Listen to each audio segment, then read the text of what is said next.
We almost come to the end of 2023 and we thank the Lord for his guidance and his protection on us here in Peachwood. So if you have your Bibles with you, we've been going through Psalm 37. Salamo tolu se fulufitu. And this psalm is structured different to that of the other psalms that we went over. Each 2 verses is noted under the 21 letters of the Hebrew alphabet. And we noted also that we were unclear of the circumstances of Psalm 37, but as we go through it, we see what this psalm is about. Now, King David writes this psalm, and it's almost similar to that of his son Solomon. It's almost a book of wisdom. David goes into teaching and instructing. Here in Psalm 37, he compares the righteous believer and the wicked or evildoers.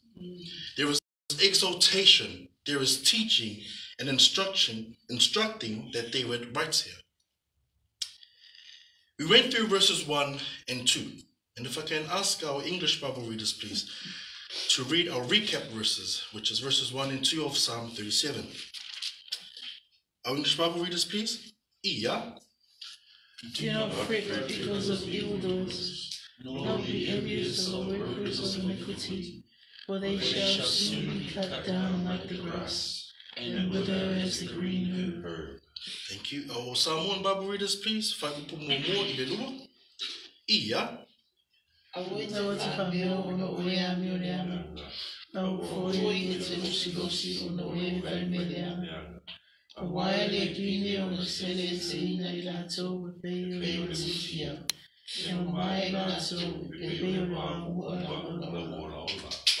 Thank you. In verses 1 and 2, which we titled The Counsel for the Godly, we see David begin his instruction and teaching with an instructive command. Do not. The exhortation is not to be jealous or do not envy the things of the wicked doers. That although it may seem well, it may seem healthy and attractive, do not fret. Do not be envious. And in verse 2 of the psalm, David writes the reason why not to fret and not to be envious of such things. And the answer is because they will perish. They will wither quickly like the grass and fade like the green herb. Our encouragement from these 2 verses was, number 1, to fix our eyes on the things which is above. And number 2, to be reminded that our reward is not here in this earth. It's not temporary, but imperishable and undefiled. That our reward is reserved in heaven for us who believe. Which brings us to our verses for this morning, under the Hebrew letter Beth.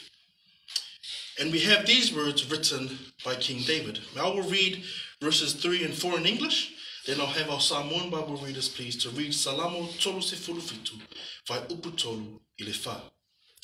In English, verses 3 and 4, trust in Yahweh and do good. Dwell in the land and cultivate faithfulness. Delight yourself in Yahweh, and he will give you the desires of your heart. Our Samoan Bible readers, please. Vai upu tolu ilefa. Iya. Ilefa tutua ya Yowa. Na efaya mbele, ye nofoli no, matasisi mamaoni, ye fifia la bawa ya Yowa, onofaya nele ya tsi oe mena oe mutsu. Praise the Lord. If there is any title to be given to this portion of Scripture, it would be Delight Yourself in the Lord. Here in these 2 verses, we see the writer instructing his listeners as if a question was posed. Okay, cool. So you told us not to be envy of the wicked or the evildoers. You've told us these things. You told us that they're going to perish. What are we meant to do then? And in these 2 verses, David gives his answer. And we will go through verses 3 before ending our devotion with verse 4. Verse 3. Trust in Yahweh and do good. Dwell in the land and cultivate faithfulness. Verse 3 begins with trust in Yahweh or trust in the Lord. Interesting that David would open verse 3 with these verses. If there's one thing that I've learned as a Christian, is that we are called to live by faith, not by what we can physically see. And sometimes what we physically see may not always be what they appear to be. It may be like Insta. Hey, we see the smiley faces and everything posted up on Instagram and people posting up the good times they have. But we don't actually know what they're really like when the camera is off. It's where their saying comes from. Things don't always appear as they seem.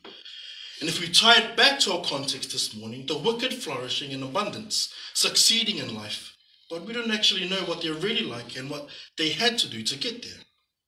Therefore, seeing with our eyes the things of this world can lead to fret or envy or jealousy. But here in verse 3, King David doesn't just give us an answer, but gives us a cure for envy, fret, and jealousy. And that is trust or faith. Having faith is more absolute and concrete than what we may see physically. It's faith in God's word. It's faith that he is sovereign. Faith that is true to his word. Having faith is the cure for envy, jealousy, and fret. Hence why in return we have peace. We have contentment. And what a wonderful answer and cure David brings here for us. Trust in the Lord. These 4 words are probably the most common words used as believers. Trust in the Lord. We also get that famous proverb as well. From Proverbs chapter 3 verse 5. If I can have our English Bible readers please. Turn to the book of Proverbs, looking at chapter 3 verse 5. Our Samoan Bible readers, Whaataoto tolu, Whaupulima. Proverbs chapter 3 verse 5. Whaataoto tolu, Whaupulima. I'll ask our English Bible readers please to read Proverbs chapter 3 verse 5. Then I'll ask our Samoan Bible readers please to read after. Our English Bible readers please. Proverbs 3 verse 5. Ia. Trust in the Lord with all your heart, and lean not on your own understanding. Thank you. Our Samoan Bible readers, please. Ia.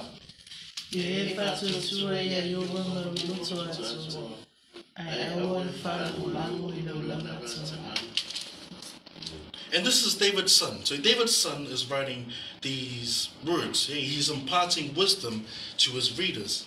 And he writes in there also, trust in the Lord. And that's similar to what David is writing in this psalm. There are 2 outcomes that happens when we trust in the Lord. 1, peace and contentment. And number 2 is obedience. As it reads there in verse 3, and do good. Genuine faith, genuine trust in the Lord results in obedience to the Lord. David writes here to not only trust in the Lord, but as a result of trusting in the Lord, we are to do good as well. Verse 3 also mentions to dwell in the land. Now remember that David is ruling over the promised land, which is Canaan. Here is where God's people can find rest, as opposed to wandering in the wilderness of complaint. Here is where they abide in the land of contentment and rest. We who believe shall find the same rest, but that's in the person of Jesus Christ. In him we find contentment, peace and rest. Jesus invites us to come to him and find the rest. Therefore, let us dwell in the land of rest. Let us dwell in the land of salvation. If we are not to fret and not be envious, we are to trust in the Lord and continue to do good. And abide or dwell in the land of contentment. Abide in Christ. And also adds in there, and cultivate or feed on his faithfulness. Now the keeper of the land will do well to look after those that has been appointed to him. A king will make sure that his people or his kingdom is well looked after. And there are necessities that belong to those who are a people of that king. And as believers, we know that we are going to be looked after by the great shepherd. In truth, his people will eat and feed on. The promises of God, they will continue to feast. The banquet of his truth, the everlasting truth, all are welcome to the land of salvation. Only a few will sit in the table to feast on his truth. So from verses 1 and 2, we are told not to fret, nor be envious, but actively trust and obey, abide and feast. What do we have to envy from others? What does a believer have to be jealous of the wicked or evildoers? As believers, we have contentment in the land of salvation. As believers, we sit at the table to feast and eat, feed on his truth, We are cared for in the land of salvation. We have peace in the land of salvation. What do the evildoers have that we as believers should be envious of? David continues and mentions another outcome in verse 4. A person who does not fret, nor who is envious, is taught to actively trust and obey and feast on his truth. Now, verse 4 says that he is also to delight himself in the Lord. David, in writing this, instructs those who have followed verse 3 to make the Lord their joy, to rejoice in him. Now, if we look at evildoers and wicked men, they have their delight on carnal things. They put all their trust in money. They love money more than anything. They use their own human wisdom to glorify themselves or to make a name for themselves. But here in verse 4, David tells us to delight ourselves in the Lord. There is no room for envy or fretting if we abide in the land of salvation. And remembering that the great shepherd who cares for us, who invites us to sit at his table, is ours.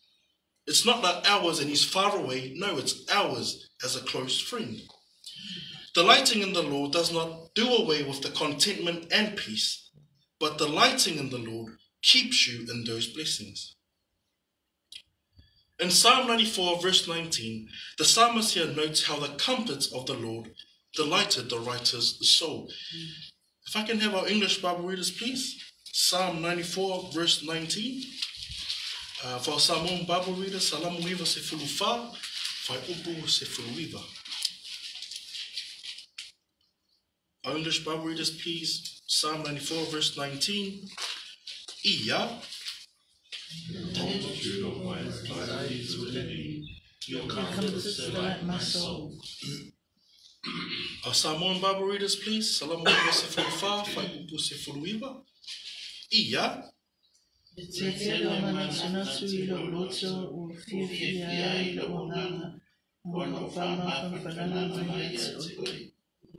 So we too can continue to delight ourselves in the Lord, as it gives us contentment and comfort and rest.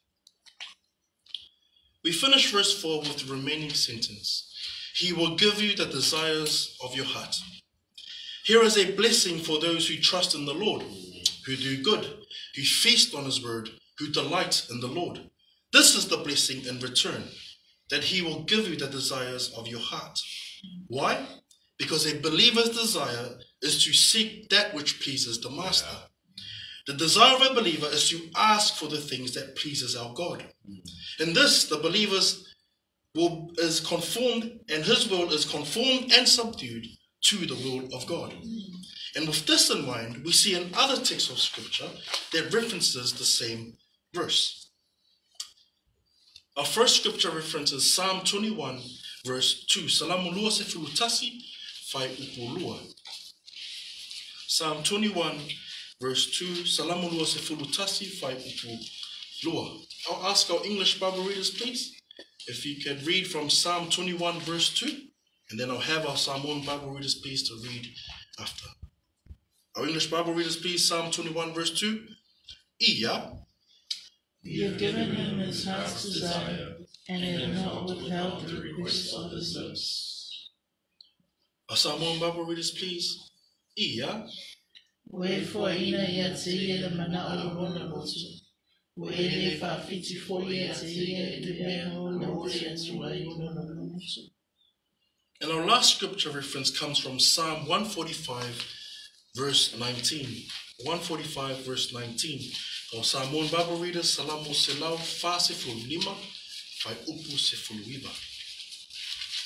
Psalm 145 verse 19.